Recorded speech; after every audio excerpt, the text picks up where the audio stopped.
And then when you go look at the reviews say roaches, it would say break-ins. People are, I don't trust nobody. I ain't answering questions like that. Where do I live? Where's my apartment, y'all? Y'all gotta be for real. That plus the job offer right after a fast, I was like, oh. I said, God, wait, hold on, like.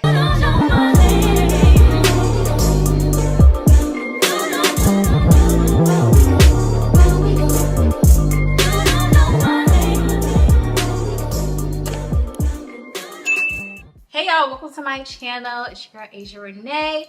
If you are new here, thank you so much for joining me, and if you're a returner, welcome back. Thank you so much for supporting. I love you. I just recently moved to Houston, Texas, y'all.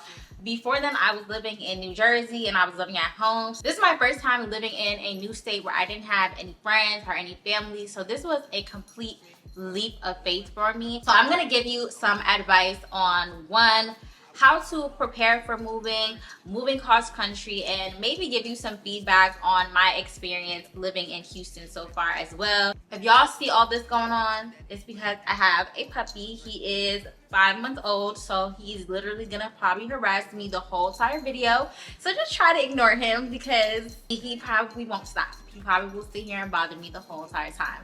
But anyway, y'all, let's get into the video. So let's start with the why. So I have wanted to move out of New Jersey for a very long time. Obviously, so I just turned 25 2 days ago for context. So for the past like 2 years or so, I've really had my heart set on trying to move out, specifically to a new state, for a couple of reasons. New Jersey is very expensive, so I lived very close to New York, about 30 minutes out. So if you know New York prices, New Jersey is very similar as well. And then the quality of the apartments for the price you're getting, it's not really giving. So I always knew that I wanted to move elsewhere, specifically down south, but I really had my heart set on Atlanta. So I first started with trying to apply to jobs that were in the area that I wanted to be. So I was mainly applying to jobs in the Atlanta area. So Texas was never on my radar. Houston was never on my radar. It was always Atlanta for me. I applied to one specific job that the job posting was in Atlanta, but they have offices all over the country. So I kind of just took a chance, applied. I actually applied to 2 jobs in Atlanta, and the first job offer I got was just significantly lower than the job that I have now. So I think for that, like, I would have been forcing it. Like, I would have had to take a significant pay cut, and I would have had to move cross country with that pay cut, and it just wasn't giving that. So I say that to say, like, if the situation, like, I know sometimes, like, especially depending on your home situation, like, obviously I was blessed to be able to stay home, but I wouldn't say my home wasn't ideal because, like, obviously I have a great relationship with my mom, but I didn't have a great relationship with everyone I lived in my home with. So I was really eager to move out, but I didn't want to force it and it not align with God's plan for me, because I don't think that God would be calling me to take a pay cut, be having to, you know, struggle somewhere like when I really don't have to. I'm like, okay, it's not that serious. And I think I also started getting like FOMO because I was seeing my friends move and get their places and things like that, and I was really, again, trying to force it, and it completely was not God's timing. So I decided to decline the first job offer that I got to be in Atlanta, and they were also offering me relocation, and I just prayed that the second job came through. Again, at the time, I didn't know that it wasn't going to be for Atlanta. I knew that they also had offices like in the New Jersey area, so I could have also been staying home, which was fine because it was an increase in pay for me potentially. So I think I got my first job offer in October. About a couple of weeks later, it was like late November, is when I got the job offer for the job I have now. And they asked me if I would be willing to move to Houston. And I was like, Houston was never ever on my list, on my radar. It's something I probably had thought about because, you know, Houston and Atlanta are very close together in culture, but it wasn't nothing that I was like, oh yeah, Houston. I didn't know nobody here. So I was like, Houston. So when they asked me if I was open to moving to Houston, I'm like, you know, I am. you know, after I thought about it, I'm like, you know, the houses are affordable. It's definitely a diverse area. There's a vast amount of, you know, black people and diversity and black people in corporate, you know, so like that's what made me feel comfortable enough to say, okay, I'd be open to moving here. So when they asked me if I'd be willing to relocate, I'm like, absolutely. And about like a week or so later, I got the call that, you know, I got the role and that I would be moving to Houston in my start date. So I got the call in November. My start date was March. So I had about November, December, January, February. I had about like less than 3 months to figure out how I was gonna find an apartment, move, and like I had been passively saving some emergency funds slash moving money, but I kind of gave up once, like I kind of gave up a little bit once I wasn't sure if I was still moving. So it wasn't exactly where I wanted it to be, transparently. Like I wanted to have a certain amount of funds before I moved out. But, you know, again, moving on faith, I prayed about it. I accepted the job offer. And it was like, go time from there. And the thing is, I had the job offer in November. I literally was leaving to go to Ghana like 2 weeks later.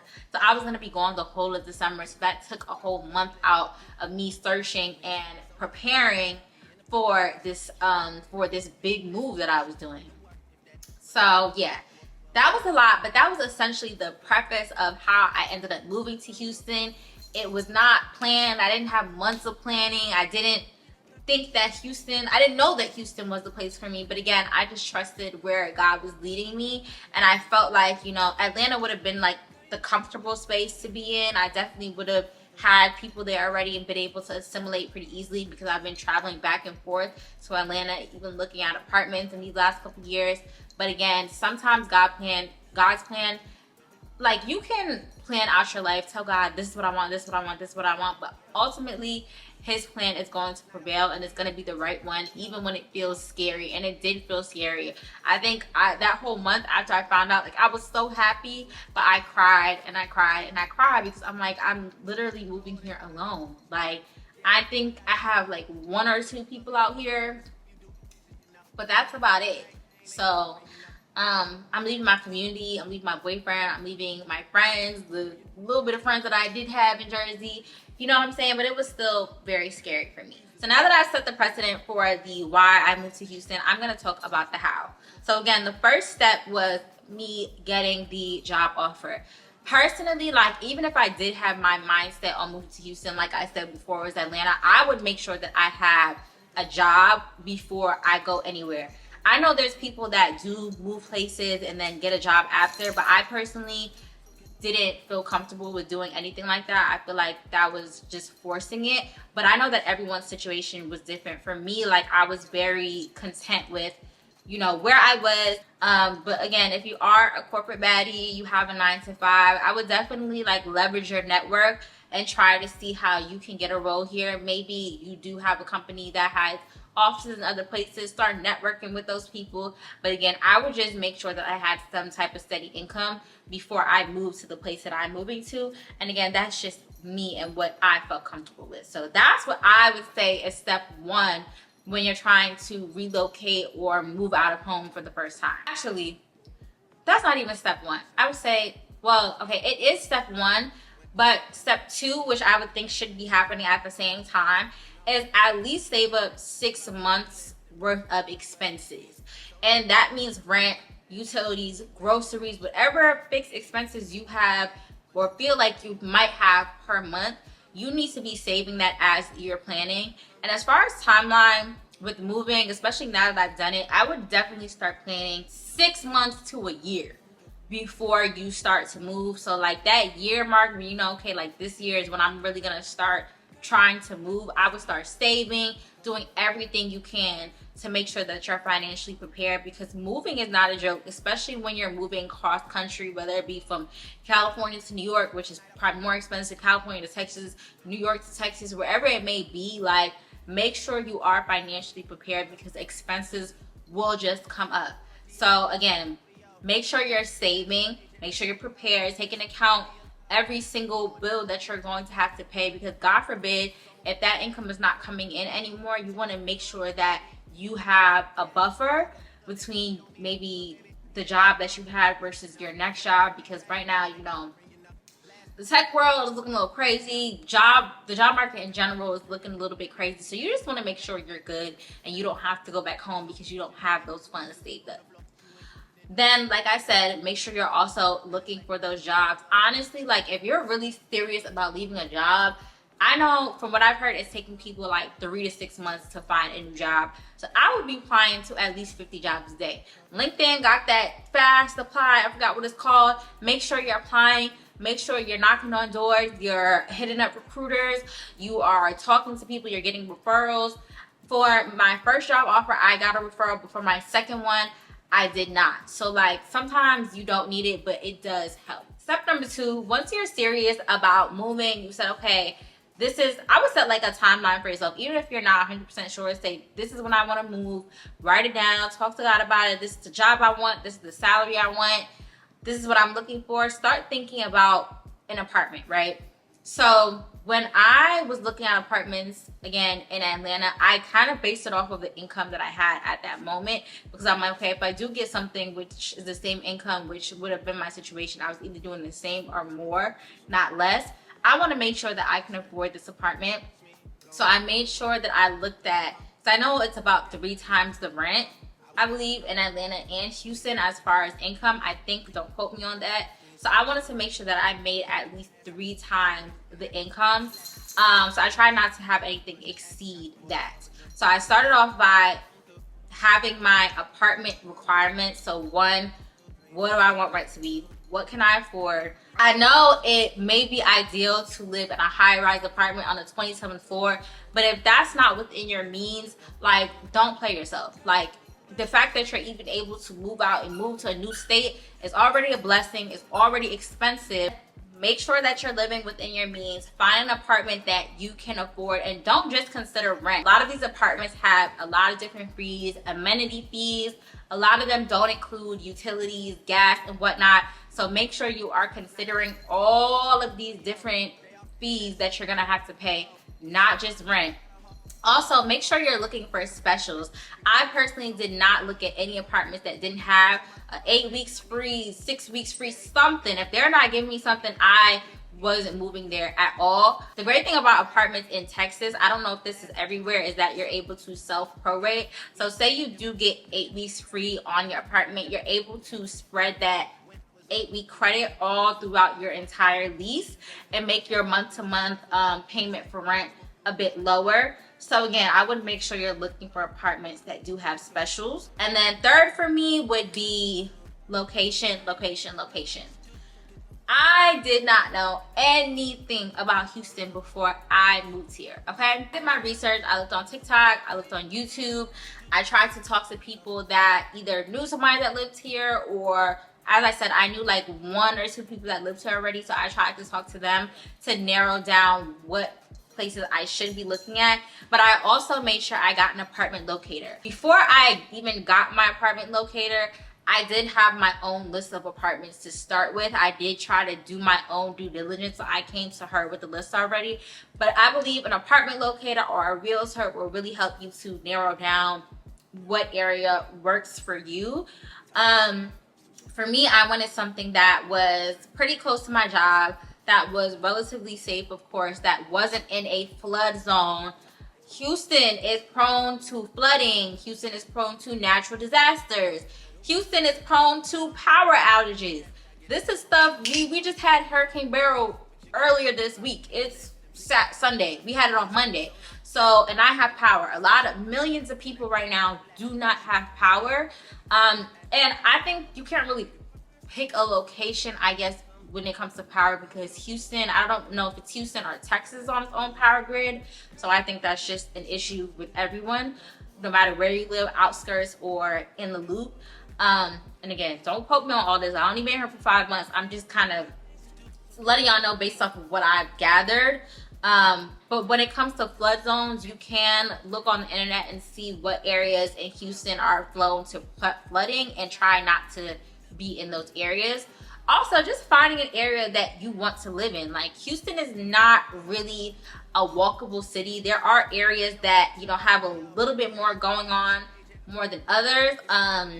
but figure out figure out what you need by you to live comfortably. Do you want to be 5 minutes away from Target, 5 minutes away from here? Finding an area where you can just easily reach everything, like that was important to me. Most apartment locators, I think, say don't reach out to them until like within 8 weeks, I think, of when you're ready to move in. But again, I think you should start planning ahead as soon as possible, doing your own due diligence, do research on the neighborhood.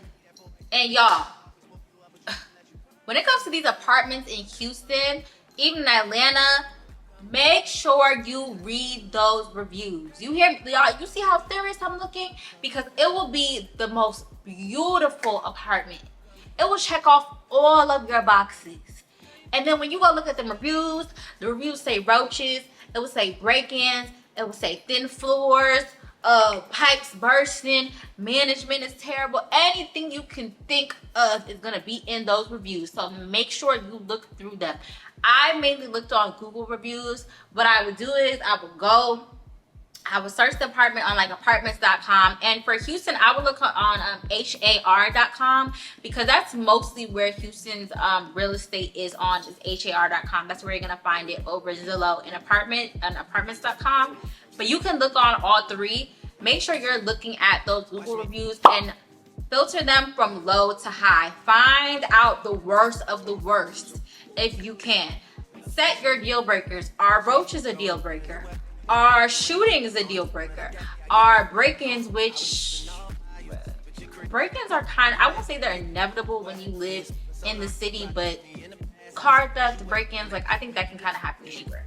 But just make sure you look at these things and figure out what is a no-go for you. Okay? Like, figure out, like, this is something I cannot deal with at all, because again, you will see these apartments and fall in love, and then once you see those reviews, you'll be like, oh, okay. So just make sure you look through them. I don't play about those reviews. Like, search everywhere. Search TikTok, search the name everywhere. Get the tea.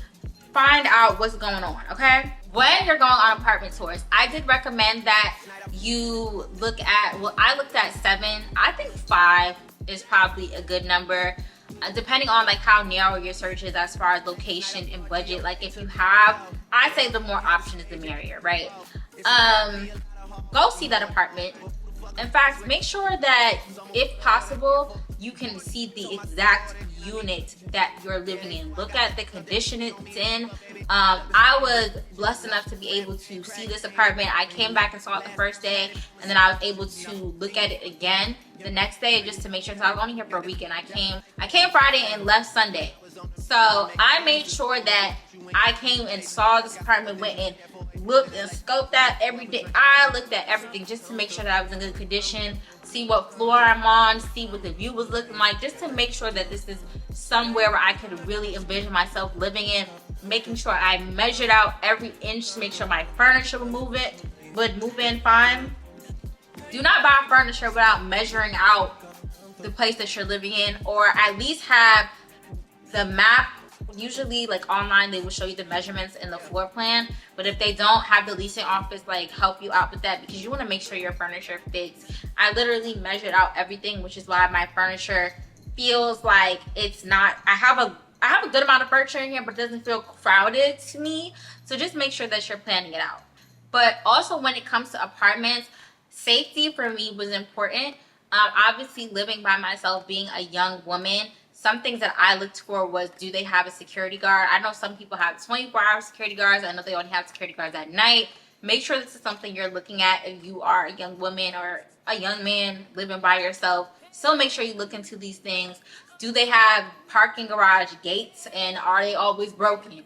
Because again, going back to those reviews, a lot of times like these apartments will have gates and they're broken every other week. But usually, like, you know, find a parking garage that's enclosed, as gated. Find an apartment that has key fobs, so making sure that people that don't live here can just access all of the amenities. No. Access any floor. No. Make sure they can't get in. Make sure everything is key fob.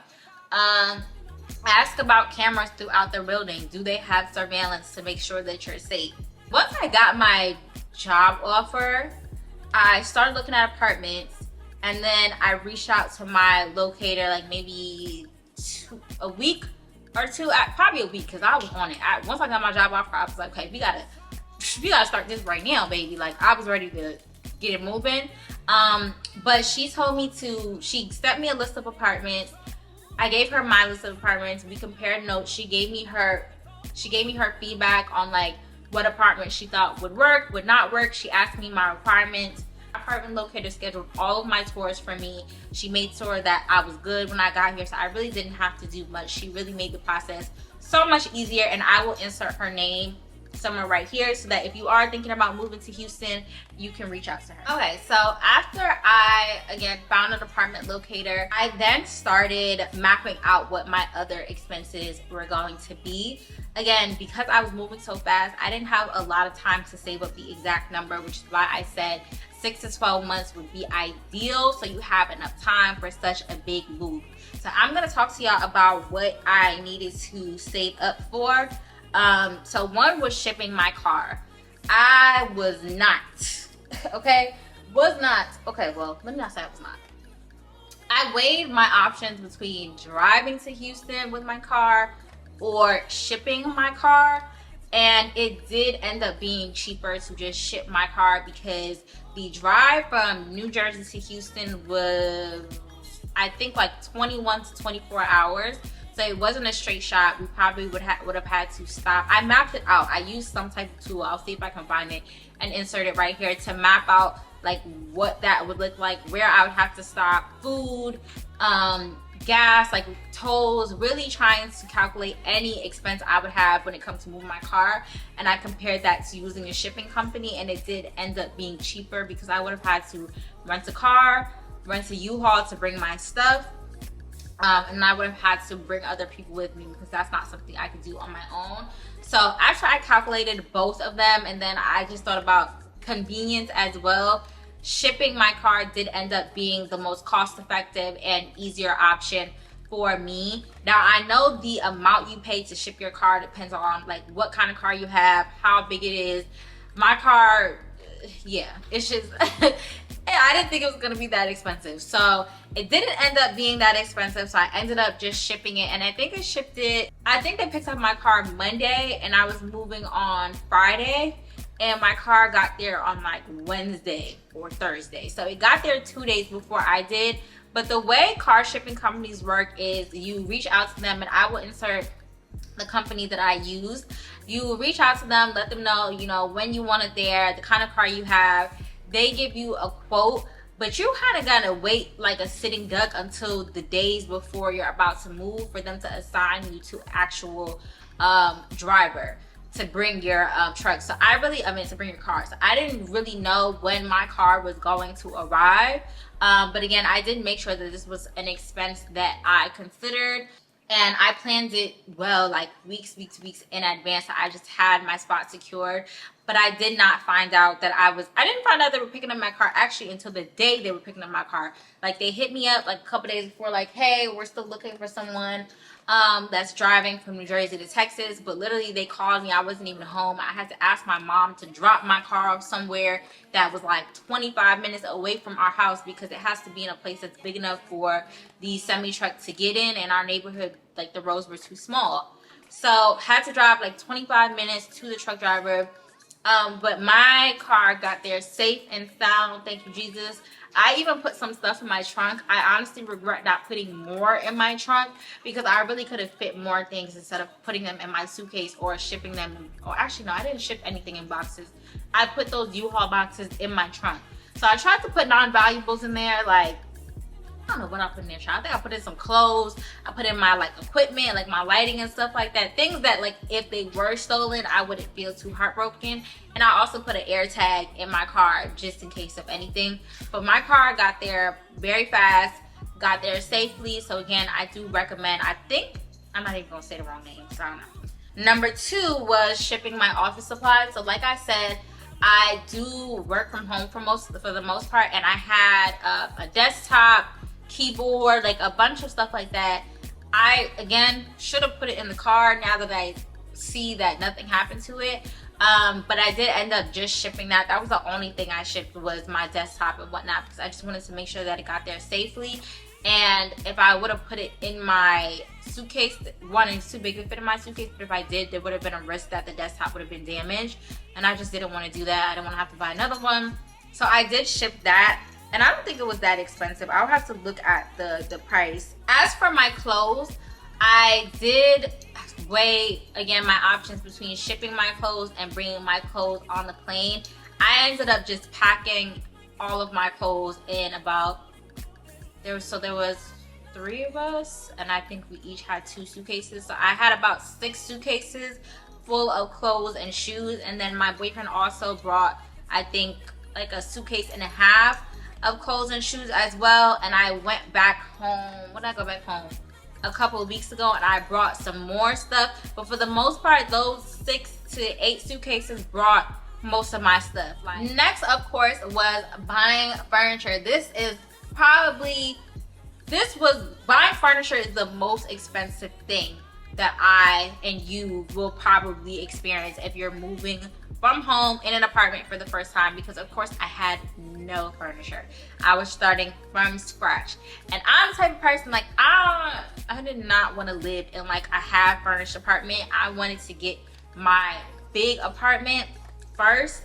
I wanted to get my big furniture as soon as possible, like my couch and my bed. So the first 2 things I ordered were my couch and my bed. Yeah, so I think my couch came first. I got my couch. I get so many questions about this couch. I got my couch from Tove Furniture. Wayfair also had it, but it did end up being cheaper on Tove. Now, Tove is a legit company.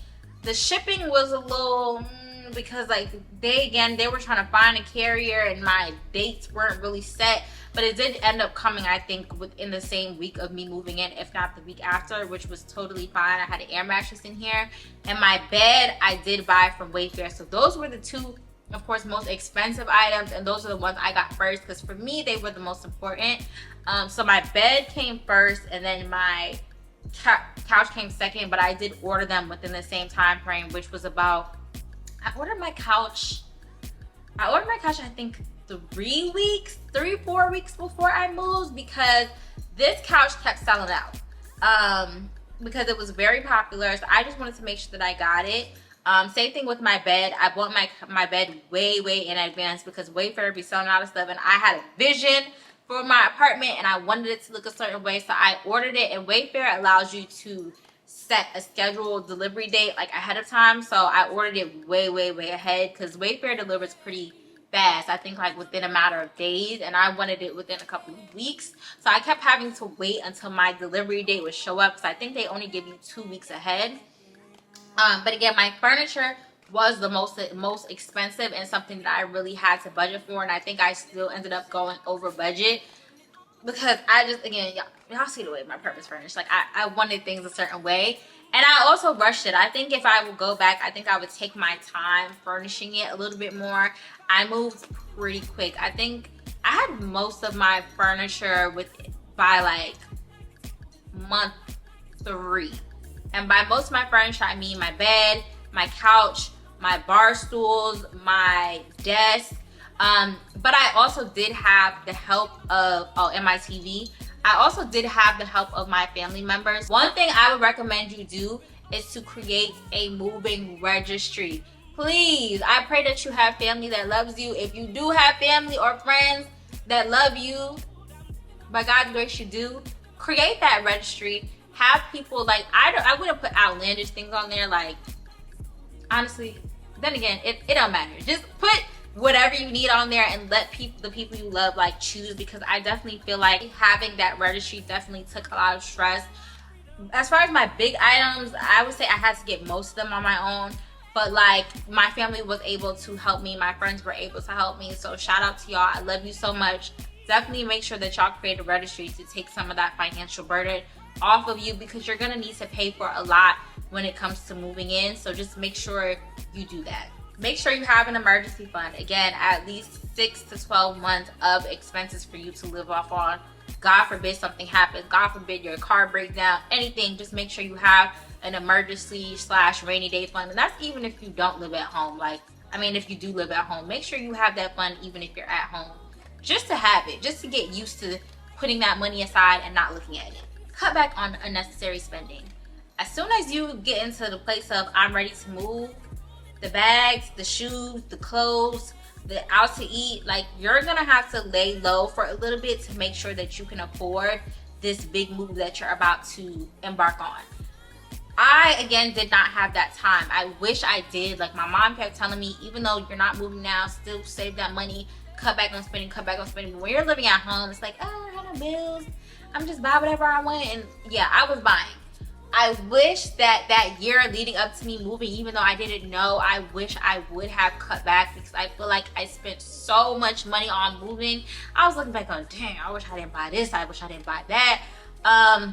So just make sure that you have your finances in order. Save for your first month's rent, utilities, plus initial moving costs. Please do this. Make sure you just have, again, that cushion. You might have to pay a security deposit. Make sure that you're prepared so it doesn't catch you off guard. Essentially, these are the biggest tips and the way that I prepared for moving.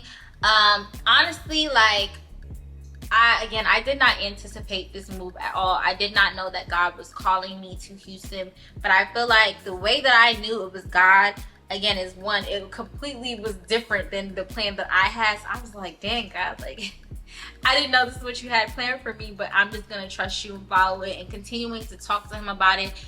The week before I got my job offer, I literally fasted. Like, I literally prayed and fasted for, I think it was about a week, and I think the second to last day or the day after I ended my fast, literally, it was around Thanksgiving, literally. So I had a car. Y'all might have seen me drive the car if you've been watching my vlogs, and now you might see that car is no more. But I did have a car that got totaled literally the day after my fast. The day after my fast, that car got totaled. And thank God that I did have another car that was available to me to drive to bring to Houston. But the day after my fast, my car got totaled. 3 days after my car got totaled, I got the job offer. So literally, my car got totaled. My car loan got paid off completely. I'm not paying for that car. I'm not paying for insurance, nothing. So I really feel like that, plus the job offer right after a fast, I was like, oh. I said, God, wait, hold on. Like, you know, like, I feel like he really cleared the path and made the way for me to make this move. And I just want to say that I'm so grateful, because none of this was on my own doing, my own brain, my own smarts. It was all God. Like, if anyone wants to ask how I did it, it was God and staying in tune with him. And then I also want to make this reminder of, once you get the blessing, once you're in it, you're in the apartment, you have the job, don't forget about him. Because guess what? That job, that apartment, that move, that new city is going to come with another set of challenges that I am experiencing. Y'all be seeing them, I'm like, oh, I'm sad. Like, all these things, because, like, it's coming, like, with more reward comes more responsibility. Like, it comes with bigger challenges. So you need to just make sure that you're prepared spiritually for a move like this, because it is really, you'll really have times where you'll feel alone and you're like, I don't want to be here. I want to go back home. I want to be in my space, in my friends. I don't know anyone here. I feel like a loser. I feel like crying. I don't have no community. And those are the times I feel like God has put me in, like, an isolation season where he's literally removing all the distractions, and he's like, now you need to focus on me. Like, I've given you the blessing. You starting to, you know, get so busy and you decorating and work that you're forgetting about me. Let me remind you what's important and why you got here in the first place. So again, just making sure that you're locked in, because this is such a difficult process. Like, I definitely had times where I've cried. I don't think I've been homesick yet, but I've definitely had times where, like, I felt discouraged and like I don't have anybody here, because nobody is here but God. So I really have to rely on him a lot more heavily than I have to now. And I realized in the past couple of weeks or even months, I would say, when I haven't really been in tune with him and our routine, I've felt it. Like, I've been in a nasty funk. And being that I turned 25, I really want to lock in. I want to lock in spiritually. I want to lock in mentally, start my therapy again, financially, saving my money, you know, just really being the grown woman that I'm meant to be, showing up every day, being that young woman that I'm meant to be. Like, that's literally what I'm trying to do. So yeah, I won't get too much into it, but I would just say these are my tips.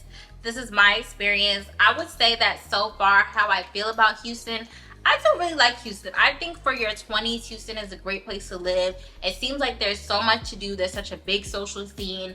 There's so many activities. Have I found all of these things yet? No. I think 4th of July weekend was my first week going out. And I just want to just explore the city more and also figure out how to do things by myself, because I don't have many people here yet. And I need to be comfortable in my own company and being able to go on solo dates and things like that. And the one friend I do have, like, you know, me and her, we're gonna figure it out and start just going out and trying to meet people, putting ourselves out there. And I think that's a big reason why I'm here as well, because I've been in my cocoon and my shell for a lot of years. Even going to college, moving back to Jersey, like, I haven't really opened myself up to new connections.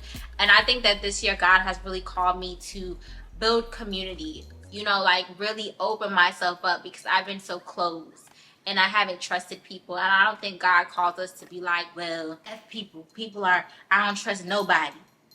I don't got no friends. It's lonely at the top. Like, no, like, we weren't meant to live this life alone. So I'm really just trying to change my mindset around just allowing people in my life, which is very scary.